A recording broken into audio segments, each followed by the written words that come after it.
3 मार्च होली है और चंद्र ग्रहण है। इस दिन गाय को बस एक चीज खिला देना, आपको 7 पुश्तों तक धन की कमी नहीं मिलेगी। 3 मार्च की रात आसमान में जो दृश्य दिखने वाला है वह कोई साधारण खगोलीय घटना नहीं है। यह वह रात है जब ब्रह्मांड की सबसे रहस्यमयी और विनाशकारी ऊर्जा हमारी धरती से टकराने वाली है। ज्योतिष और तंत्र शास्त्र में चंद्र ग्रहण को एक ऐसा समय माना जाता है जब ब्रह्मांड के सारे अदृश्य द्वार खुल जाते हैं। इस दिन किया गया एक छोटा सा उपाय भी 1000 गुना ज्यादा फल देता है और अनजाने में की गई एक छोटी सी गलती आपकी आने वाली पीढ़ियों तक का विनाश कर सकती है। क्या आपने कभी सोचा है कि क्यों कुछ घर हमेशा धन से भरे रहते हैं और कुछ घरों में कितनी भी मेहनत कर लो पैसा टिकता ही नहीं? इसका सीधा संबंध हमारे कर्मों और ब्रह्मांड की इस रहस्यमयी चाल से जुड़ा है। लेकिन इन सबके बीच हमारे प्राचीन ग्रंथों में एक ऐसी गुप्त चीज का वर्णन है जो अगर आपने इस 3 मार्च के चंद्र ग्रहण के दौरान चुपचाप एक गाय को खिला दी तो आपकी आने वाली 7 पीढ़ियां भी गरीबी क्या होती है ये पूरी तरह से भूल जाएंगी। धन की देवी माता लक्ष्मी आपके घर में स्थायी रूप से वास करेंगी और राहु केतु जैसे क्रूर ग्रह भी आपके सामने घुटने टेक देंगे। वो एक गुप्त चीज क्या है और उसे ग्रहण के दौरान किस विशेष समय पर खिलाना है ये मैं आपको आगे बताऊंगा। लेकिन उससे पहले आपके लिए ये समझना बहुत जरूरी है कि ये चंद्र ग्रहण इतना विनाशकारी और साथ ही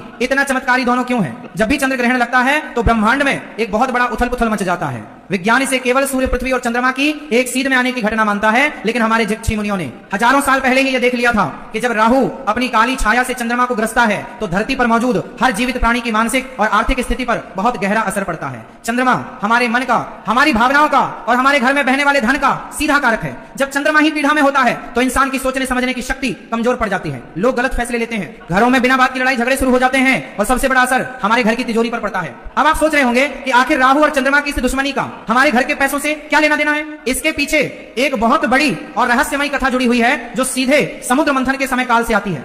जब देवता और असुर मिलकर क्षीर सागर में समुद्र मंथन कर रहे थे तो उसमें से 14 अनमोल रत्न निकले थे। उन रत्नों में से एक साक्षात माता लक्ष्मी थी और एक भगवान धनवंतरी थे जो अपने हाथ में अमृत का कलश लेकर प्रकट हुए थे। जब भगवान विष्णु ने मोहिनी रूप धारण करके देवताओं को अमृत पिलाना शुरू किया तो स्वरभानु नाम का एक मायावी असुर भेष बदलकर देवताओं की पंक्ति में जाकर बैठ गया। उस मायावी असुर ने छल से अमृत की कुछ बूंदें पी ली, लेकिन जैसे ही अमृत उसके गले से नीचे उतरने वाला था वहां बैठे सूर्यदेव और चंद्रदेव ने उसे पहचान लिया और भगवान विष्णु को इशारा कर दिया। भगवान विष्णु ने तुरंत अपने सुदर्शन चक्र से उस असुर का सिर धड़ से अलग कर दिया, लेकिन क्योंकि अमृत उसके गले तक पहुंच चुका था इसलिए उसका सिर और उसका धड़ दोनों हमेशा के लिए अमर हो गए। उसका सिर राहु कहलाया और उसका धड़ केतु कहलाया। उसी दिन से राहु और केतु सूर्य और चंद्रमा को अपना सबसे बड़ा दुश्मन मानते हैं। जब भी समय चक्र घूमता है राहु अपनी उसी पुरानी दुश्मनी का बदला लेने के लिए चंद्रमा को निगलने की कोशिश करता है। इसी घटना को हम चंद्र ग्रहण कहते हैं। जब राहु चंद्रमा को जकड़ता है तो चंद्रमा से निकलने वाली अमृतमयी किरणें धरती तक नहीं पहुंच पाती, इसके बजाय राहु की जहरीली और नकारात्मक ऊर्जा धरती पर गिरने लगती है। यही वो समय होता है जब नकारात्मक शक्तियां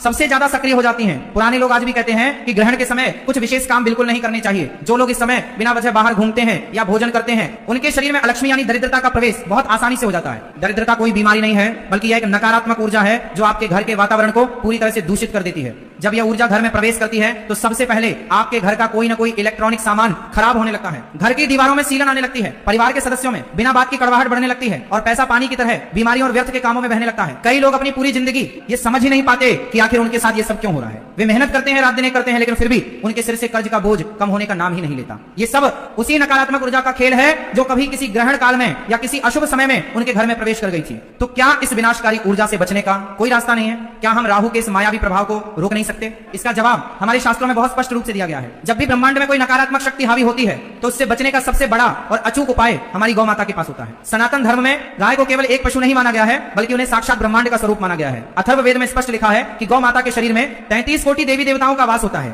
उनके सींगों में ब्रह्मा और विष्णु का वास है, उनके मस्तक पर भगवान शिव विराजमान है, उनके नेत्रों में सूर्य और चंद्रमा बसते हैं और उनके खुरों में नाग देवता का वास होता है। गौ माता की पीठ में साक्षात परब्रह्म का वास होता है और उनके गोबर में माता लक्ष्मी निवास करती हैं। जब आप गौ माता के दर्शन करते हैं तो आपको एक साथ पूरे ब्रह्मांड के दर्शन हो जाते हैं। अब जरा ध्यान से सोचिए, जब राहु चंद्रमा को निकल रहा होता है और चंद्रमा पीढ़ा में होता है उस समय चंद्रमा की ऊर्जा बहुत क्षीण हो जाती है, लेकिन गौ माता के नेत्रों में साक्षात चंद्रमा का वास है जो कभी भी राहु के प्रभाव में नहीं आ सकता। गौ माता की आभा, उनका ऑरा इतना शक्तिशाली होता है कि दुनिया की कोई भी नकारात्मक ऊर्जा उनके आसपास भी नहीं फटक सकती। यही कारण है कि प्राचीन काल में जब भी ग्रहण लगता था तो ऋषि मुनि और राजा महाराजा सबसे पहले गौशाला की तरफ दौड़ पड़ते थे। वे गौ माता की सेवा करते थे क्योंकि वे जानते थे कि यही वह एकमात्र सुरक्षा कवच है जो उन्हें हर प्रकार की विपत्ति से बचा सकता है।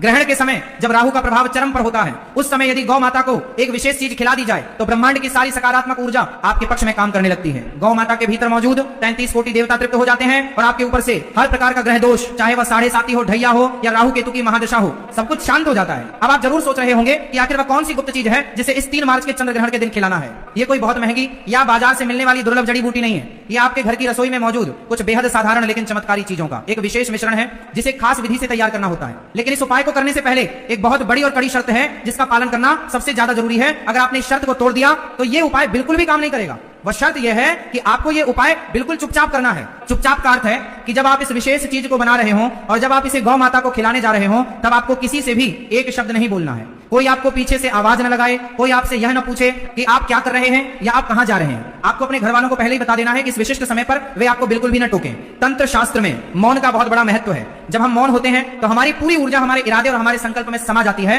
यदि हम बोलते हैं तो हमारी ऊर्जा शब्दों के माध्यम से बाहर बिखर जाती है और उपाय का प्रभाव बहुत कम हो जाता है। इसलिए जब आप इस उपाय को करें तो आपका मौन रहना सबसे बड़ी कुंजी है। तो चलिए अब मैं आपको उस गुप्त चीज को बनाने की पूरी विधि बताता हूं। आपको चंद्र ग्रहण शुरू होने से पहले ही, जब सूतक काल चल रहा हो या सूतक लगने से पहले का समय हो, तब आपको अपने घर की रसोई में जाना है। रसोई में जाने से पहले अपने हाथ पैर अच्छी तरह से धो लें और मन में माता लक्ष्मी और गौ माता का स्मरण करें। अब आपको एक कटोरी में थोड़ा सा गेहूं का आटा लेना है। गेहूं को सूर्य का प्रतीक माना जाता है। सूर्य ही इस ब्रह्मांड में ऊर्जा और जीवन का सबसे बड़ा स्रोत है। इसके बाद आपको इस आटे में थोड़ा सा गुड़ मिलाना है। गुड़ मंगल और सूर्य दोनों का प्रतिनिधित्व करता है, जो आपके जीवन में साहस, शक्ति और जमीन जायदाद से जुड़े लाभ लाता है। इसके बाद जो तीसरी और सबसे रहस्यमय चीज आपको इसमें मिलानी है वह है काले तिल। काले तिल सीधे तौर पर शनिदेव और राहु केतु से जुड़े होते हैं। ग्रहण के समय राहु के अशुभ प्रभाव को शांत करने के लिए काले तिल से बड़ा कोई असर नहीं है। काले तिल आपके पिछले जन्मों के उन सभी बुरे कर्मों को सोख लेते हैं जिनकी वजह से आपके जीवन में आज दरिद्रता और परेशानियां आ रही हैं। आपको उस आटे और गुड़ के मिश्रण में एक मुट्ठी काले तिल डालने हैं। अब इसमें आपको शुद्ध देसी घी मिलाना है। घी माता लक्ष्मी और शुक्र ग्रह का प्रतीक है, जो जीवन में ऐश्वर्य, विलासिता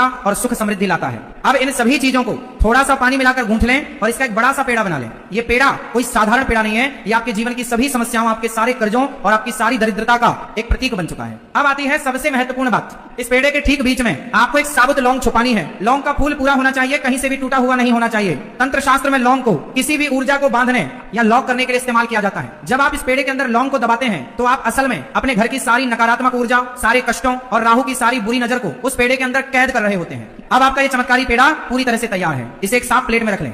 जब चंद्र ग्रहण अपने चरम पर हो या जब ग्रहण का मोक्ष हो रहा हो, यानी ग्रहण खत्म हो रहा हो, तब आपको बिना किसी से कुछ बोले चुपचाप अपने घर से बाहर निकलना है। आपको ऐसी गौ माता को ढूंढना है जो शांत स्वभाव की हो सके तो किसी ऐसे रंग की गाय को चुने जिसका रंग सफेद और काला मिला हुआ हो, या फिर लाल रंग की गाय हो। लेकिन अगर ऐसी गाय ना मिले तो जो भी गौ माता आपको दिखे आप उनके पास जा सकते हैं। गौ माता के पास जाकर आपको सबसे पहले अपने मन में उनसे प्रार्थना करनी है। आपको बोलना कुछ नहीं है, केवल अपने मन में कहना है कि हे गौ माता, हे सुरभि, हे कामधेनु, मेरे और मेरे परिवार के द्वारा इस जन्म में या पिछले किसी भी जन्म में जाने अनजाने में जो भी पाप हुए हैं उन्हें क्षमा करें। मेरे घर में जो भी दरिद्रता है, जो भी आर्थिक तंगी है, उसे अपने श्री चरणों में स्थान देकर हमेशा के लिए नष्ट कर दें।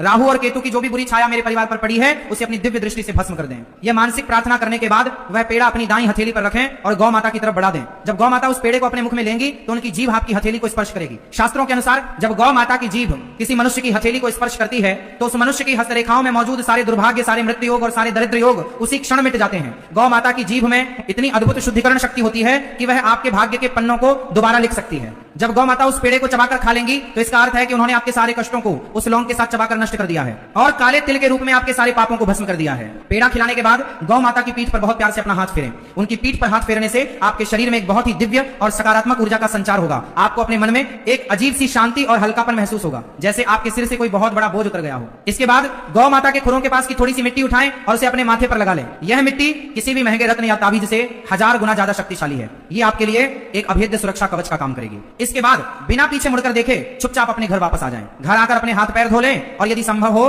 तो स्नान कर लें। यह पूरा उपाय देखने और सुनने में भले ही बहुत साधारण लग रहा हो, लेकिन इसके पीछे जो ज्योतिषी और आध्यात्मिक विज्ञान छिपा है वह अचूक है। जब आप इस उपाय को पूरी श्रद्धा और विश्वास के साथ करते हैं तो